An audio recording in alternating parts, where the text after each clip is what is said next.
Alright, in 5.3 Part A, we're going to look at conditional probabilities. So let's look first at an example, kind of give us some context. In 2012, fans at Arizona Diamondbacks home games would win 3 free tacos from Taco Bell if the Diamondbacks scored 6 or more runs. In the 2012 season, the Diamondbacks won 41 of their 81 games, and they gave away free tacos in 31 of their 81 home games. In 26 of the games, the Diamondbacks won and gave away free tacos. So let W equal a win, T equal the free tacos. So we're going to create a two-way table and see what's going on here. So W is a win, so WC is not a win. So if we know that they had 26 games, they won 41 games total. So their win column right here. 41 total, 26 of them got tacos, so I can figure out that 15. Then it tells me that at tacos, they get 30 tacos away, or 30 games they gave away tacos out of the 81 games. So I can just do subtraction and find the 51. And then I can fill in the gaps. So if they won, but they didn't get tacos, that was 4 games. And if they didn't win, that would be 40 games. And then I can fill in the gaps with the rest of it. Okay? So using my table, I'm going to answer these questions. Okay, A, find the probability that the Diamondbacks win, or, there's an or, okay, that's it, the U, there are free tacos, okay? So, win or tacos, right? That means I need to find the probability they win, plus the probability of tacos, subtract the intersection of winning and tacos. So the probability of winning was 41 out of 81. Probability of tacos was 30 out of 81. And then I have to subtract how many got won and got tacos. That's 26. So subtract that, I get 45 out of 81, and I can leave my answer like that, or I can convert it to a decimal. Doesn't really matter. I honestly prefer the fractions in a two-way table question. Part B. Find the probability that the Diamondbacks win given that there are free tacos. Now, this given word is what makes this conditional. When they do that, you're looking only at that one, either that row or column. In this case, there's free tacos, so I know there's tacos. So I'm going to use, since T was given, that means my total is 30. Okay, since we know that tacos is happening. So, win given free tacos, so my total is 30. Well, how many of those were wins? Well, 26. Find the probability that there are free tacos given that they won. So the given is the winning, so my total is going to be a 41 this time.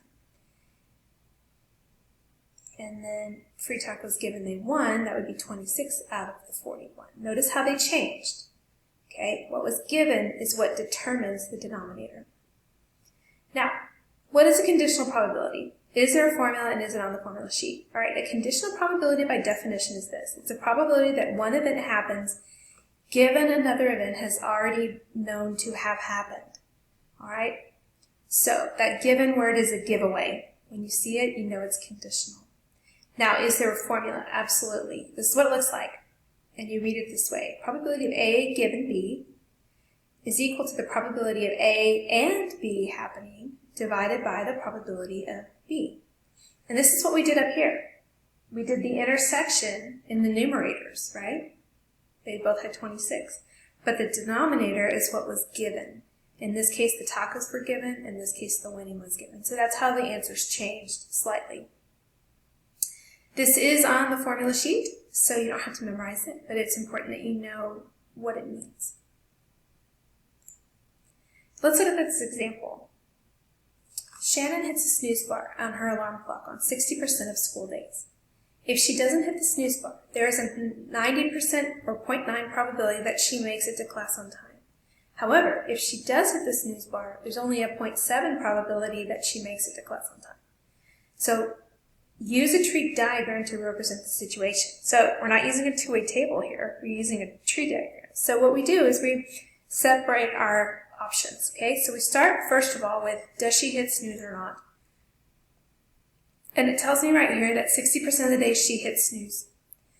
I know that there's 40% left. So that means 40% of the days she does not hit snooze. Now, I branch off the next thing. And it tells me in the next sentence, if she hits the snooze bar, there's only a 70% probability that she makes it to class on time. So if she hits snooze, she's only 70% on time. That means 30% of the time she's on late. If she doesn't hit the snooze, there's a 90% probability that she's on time, and that makes a 10% that she's late. So notice you have to infer some things from the paragraph. All right, now, this is conditional. So you can read these tree diagrams down the branches. So you can say here, probability that she snoozes and is on time is 0.6 times 0.7, which is 0.42. The probability that she snoozes and is late is 0.6 times 0.3, or 0.18. The probability that she does not snooze and is on time, you just multiply down the branch. 0.4 times 0.9 gives me 0.36. And then lastly, the probability that she does not hit snooze but is late is 0.4 times 0.1, or 0.04. Now, notice these are all of the outcomes in our sample space, so they should add up to 1, and they do. Now, we can use these values to answer the following questions. On a randomly chosen day, what's the probability that Shannon is late for class? Now, notice late is on the second branch here. That means there's two ways she could be late. She could hit the snooze and be late, or she could not hit the snooze and be late. So I have to add those two things. All right, so that's what I just said. So if she hits the snooze and is late, that's 0.18. If she does not hit the snooze and is late, that's 0.04. So all I have to do is add those two outcomes. All right. I know there's two ways to do it because it's on the second branches. Part C. Suppose that Shannon is late for school. What's the probability that she hit the snooze bar that morning? So notice this first sentence. It doesn't say given that she's late, but it does say suppose she is late. So that's like we know she's late. Okay, what's the probability that she hits snooze? Well, I'm going to use my formula. Probability of snooze given late is the probability of snoozing and being late divided by the probability of being late. Now, notice we just found the probability of being late up here in part B, so we can just transfer that to our equation. Now, the probability of snoozing and being late, let's look at our tree diagram. That was 0.18. So I put that in my numerator, divide by the denominator, and I get 0.82. All right? That's a typical conditional probability question with a tree diagram. Now, what's the general multiplication rule? And is it on the formula sheet? Well, the general multiplication rule comes from our conditional probability. All right, it just basically uses algebra to rearrange this equation to a multiplication problem. And what it does is it finds the probability of an intersection of the two events. If it's not given, you can use this equation to get us there. So basically all I did was multiply both sides by the probability of event B, and I can then find that intersection of A and B. This is not on the formula sheet, but remember the conditional probability is, so you just rearrange it algebraically and you can get there. So then the question comes up, well, when is it better to use a tree diagram versus a two-way table? Well, anytime you see a sequence of events, your best bet is to use a tree diagram, like the snooze button and being late, and like the one we're about to do. That's a really good use of a tree diagram. And two-way tables can sometimes not make sense in this situation. So let's look at this example. Many employers require prospective employees to take a drug test. A positive result on this test indicates that the prospective employee uses illegal drugs. However, not all people who test positive actually use drugs. Suppose that 4% of prospective employees use drugs, and a false positive rate is 5%, and the false negative rate is 10%. All right, so we're going to do a tree diagram. First of all, right, do they use drugs or not? So let's see. That's the first sentence they gave us. Suppose 4% of them use drugs. So 4% use drugs, that means 96% do not use drugs. That's my first branching. Then it says the false positive rate is 5%. So false positive means that they do not use drugs, but they got a positive result. Okay, that's 5%. That means the not using drugs getting a negative result is 95%. False negative means they used drugs, but they got a negative result. That's the 10% right here.